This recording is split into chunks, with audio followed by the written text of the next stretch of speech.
देखिए, आज जो मुद्दा है मुख्य रूप से बिहार के 1.5 करोड़ जीविका दीदियों और 1.5 लाख जीविका कैडरों के सवाल को लेकर हम लोग आज यहाँ इकट्ठा हुए हैं।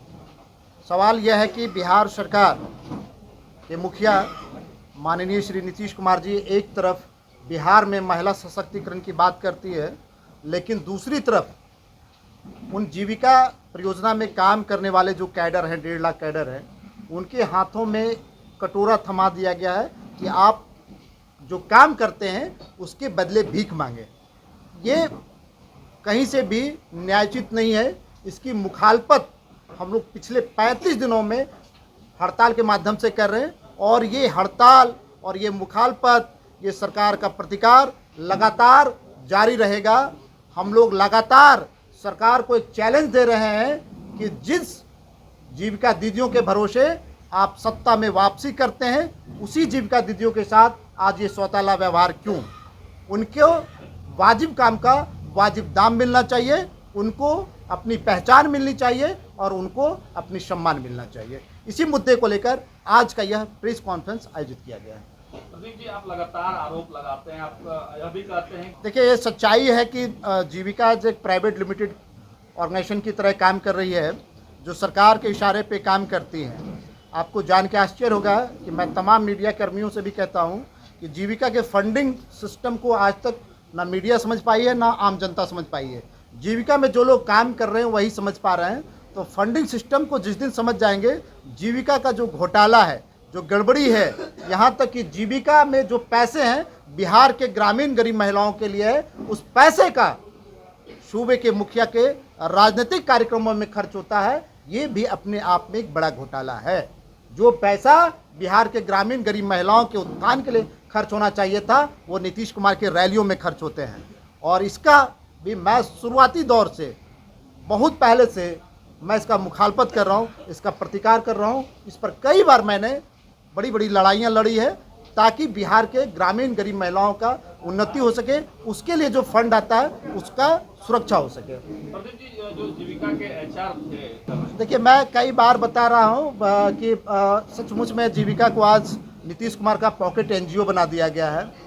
और ये दुर्भाग्य है कि जो पत्र लिखा जाता है सरकार तक पहुँचती है, लेकिन पुनः वापस जीविका प्रबंधन के पास ही जाँच के लिए पहुँच जाती है। अब जहाँ से कोई घोटाला हुआ है वहीं पर वह जाँच के लिए पहुँच जाए, ये कहीं से संभव है कि उस पर कोई न्यायपूर्ण फैसला हो पाए? ये कदापि नहीं है। इसलिए लगातार मुद्दे जो उठ रहे हैं उस पर अंततः वह मामला दफन हो जाता है उसी जीविका के राज्य कार्यालय में जाकर। क्या चाहते हैं, किससे जांच होगी? देखिए, उसके लिए स्वतंत्र एजेंसियां हैं देश में। मैं चाहता हूं कि एक बार जीविका के मुद्दे को लेकर, जीविका में जो नियुक्तियां हुई है उसमें जो गड़बड़ियां हुई है, या जीविका में जो फंडिंग हुआ है, जो फंड आया है जीविका में, उसका किसी स्वतंत्र जांच एजेंसी से, उसके लिए निगरानी है, सीबीआई है, सीबीसी है, इस तरह के तमाम जो एजेंसियां, केंद्रीय एजेंसियां, उससे एक बार जीविका का जांच हो जाए तो मुझे लगता है कि जीविका इस बिहार में सृजन का दूसरा रूप जीविका हो जाएगा। देखिए, मेरा उसके पहले मैं संक्षेप में बता देता हूं कि आज जिस मुद्दे को लेकर हम लोग थे कि जीविका के कैडरों और जीविका दीदियों के लिए जो बातें है, जिनके अधिकारों के लिए हम लोग लगातार लड़ाई लड़ रहे हैं, उस लड़ाई को समर्थन देने के लिए अब हमारे साथ AICCTU यानी एक्टू एक संगठन हमारे साथ है। हम उसके साथ हैं और मजबूती के साथ हम दोनों मिलकर इस सरकार से मुखालफत करेंगे और प्रतिरोध करेंगे, ताकि बिहार के 1.5 लाख जीविका कैडरों और 1.5 करोड़ जीविका दीदियों का कल्याण हो सके और बिहार के गरीबों को एक नई दिशा दशा मिल सके और बिहार तरक्की और क्या कहते हैं, विकासशील न्यायपूर्ण राज्य बने। यही हमारा एक सवाल यह है कि कुछ कार्यक्रमों में आपने चीफ गेस्ट के रूप में चिराग पासवान जी को भी आमंत्रित किया था, हालांकि वो उस कार्यक्रम में आए नहीं। अब सत्ता से सीधे आप विपक्ष की तरफ आ गए हैं, वजह क्या है? देखिए, इसके लिए मैं सीधे बात करता हूं। हम लोगों ने मैं कहता हूं कि जो हमारे सवालों को उठाएगा हम उसके साथ हैं। अगर किसी ने आश्वासन दिया है कि मैं आपके सवालों को उठाऊंगा और बाद में फिर वो मुकर जाएं तो वो उनकी बात है। अगर हमारे साथ अभी जो लोग हैं हमारे मुद्दों को उठाने के लिए, बिहार के ग्रामीण गरीब महिलाओं के मुद्दे को उठाने के लिए हम उसके साथ हैं। हम किसी सरकार के साथ नहीं है, किसी राजनीतिक पार्टियों के साथ नहीं है, बल्कि हमारा है कि जो राजनीतिक दल या जो भी संगठन हमारे मुद्दे को उठाएगा, हम उसके साथ हैं। आश्वासन दिए थे उठाने के लिए। जरूर दिए थे, बिल्कुल।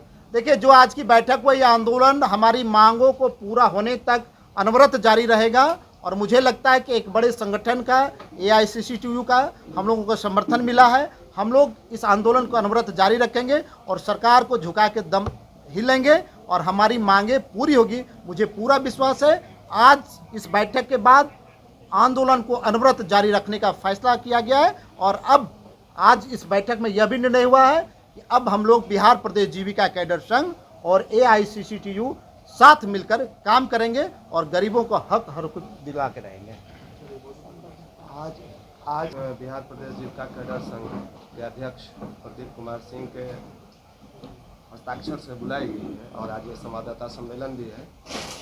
तो इसमें जीविका कैडरों की जो मांग है और पिछले 35-36 दिन से जो हड़ताल चल रही है, तो इस पर एक धारदार तरीके से कैसे और लड़ाई हो और सरकार को झुकाया जाए उनकी मांगों पर। जीविका कैडरों के और जीविका दीदियों का जो सवाल है, और ये बिहार के आधी आबादी का सवाल है, ये सिर्फ कैडर और जीविका दीदियों का सवाल नहीं है। बिहार की तरक्की, उसकी संपन्नता और आधी आबादी की आजीविका का सवाल है। इस आजीविका के सवाल पर कितना स्ट्रॉन्ग रेसिस्टेंस कर सकेंगे, इस बात के लिए आज बैठक हुआ और इसमें 2-3 फैसले हुए। वो ये है कि बिहार प्रदेश जीविका कैडर संघ अब AICCTU से संबद्ध होगा। एक फैसला जो कार्यकारिणी की और पूरे राज्य के जो नेता हैं उन्होंने बैठ करके अभी लिया है। और यह भी है कि आगे के दिन में जो हम लोग रणनीति बनाएंगे, अभी और मीटिंग चलेगी, लेकिन उसमें एक बात ये भी है कि हम पटना में एक बड़ी गोलबंदी के साथ हम सरकार के सामने ये जो अभी नीचे गांव देहात समाज में जो लोग लड़ रहे हैं, हमारी जीविका बहनें या जीविका कैडर, हम उनको एक संगठित रूप देंगे और सरकार के सामने हमारा जो चार्टर है हम मजबूती के साथ रखेंगे और CPIM के जितने विधायक उस आंदोलन के पक्ष में खड़े होंगे। ये आज हम लोगों ने फैसला किया। बहुत लोगों पे FIR भी हुआ है, जो आपके पदाधिकारी, जीविका संघ के पदाधिकारी हैं। प्रदीप जी, खुद प्रदीप जी पे भी FIR हुआ था, तो इनको लेकर के क्या कुछ? जी बिल्कुल, FIR तो मान लीजिए कि ये तो हमेशा का कहानी है। ये तो तीसरी या चौथी बार पिछले 10 साल से बर्खास्त कर्मचारी है ना, ये तो DPM रहे हैं, आप लोग सब लोग जानते हैं। सरकारें ऐसा हर आंदोलन के साथ करती है। इस प्रवृत्ति को ही खत्म करना है और यही हमारे लड़ाई का अगुवाई करने वाला हिस्सा है। हम जब भी आंदोलन करते हैं, हम कोई जो मांग रखते हैं, हमारा जो चार्टर होता है उसमें ये बात शामिल रहता है। जैसे अभी ANM के सवाल पर हम लोगों ने कहा कि सारे आदेश आप निरस्त कीजिए और जिनको भी काम से निकाला गया आप सबको वापस लीजिए। वैसे ही आशा में, वैसे ही आंगनबाड़ी में, और सरकार को वापस लेना पड़ा। तो ये सरकार को हम आंदोलन के बल पर झुकाएं। ये जो तानाशाह सरकार है, नीतीश और भाजपा की जो सरकार है, इनको पीछे हटना होगा। बिहार की अगर आधी आबादी खड़ी हो जाएगी, कोई सरकार जीविका के आंदोलन के आगे नतमस्तक ना हो, ऐसा संभव नहीं। बुलाया है, इससे पहले हम लोग की बैठक हुई। बैठक में क्या क्या चर्चा हुआ ये आप लोग को बताया गया है।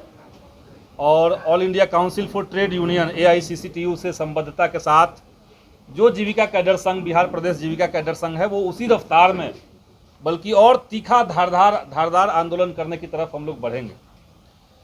बिहार के साथ दुर्भाग्य ये है कि बिहार सरकार ने अभी जो कास्ट सर्वे का रिपोर्ट लाया और जिसमें सरकार ने कहा कि 6000 से कम आमदनी वाले ये जो 94 लाख परिवार हैं वो महागरीब हैं।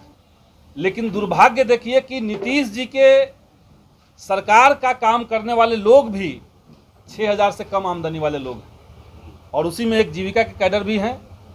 अभी तक सरकार इनको नाम मात्र का मानदेय देती थी और उसको भी पिछले दिनों 2 सितंबर के दिन सर्कुलर लाके सरकार ने विड्रॉ कर लिया और ये कहा कि जीविका कैडर जो हैं वो उन ग्रामीण महिलाओं से पैसा लेंगी, कंट्रीब्यूशन लेंगी जिनके ऊपर पहले से ही कर्ज का बोझ बना हुआ है। तो जो गरीब ग्रामीण महिलाएं हैं उनके कल्याण के नाम से जीविका बना, लेकिन उनके कल्याण के बजाय केवल सरकार का और सरकारी दलों का कल्याण हो रहा है। इसीलिए एक रेडिकल ट्रेड यूनियन के साथ मिलकर के जीविका का आंदोलन आगे बढ़ेगा और हमारा कोशिश होगा कि आने वाले समय में बिहार के अंदर जीविका का मुद्दा इतना महत्वपूर्ण हो जाए कि कोई भी राजनीतिक दल, कोई भी राजनीतिक व्यक्ति जीविका के ऊपर बगैर अपना पक्ष रखे बिहार के अंदर राजनीति नहीं शुरू कर सके। ये एक प्रमुख सवाल हम लोग बनाने जा रहे हैं और उसी दिशा में हम लोग की तैयारी चलेगी। आज हम लोगों ने ये एफिलिएशन वाला काम कर लिया है और बहुत ही जल्द हम लोग बैठ करके आगे का जो मोड ऑफ प्रोटेस्ट हम लोग का होगा उसको भी हम लोग तय करेंगे, फिर आप लोग को सूचना दिया जाएगा।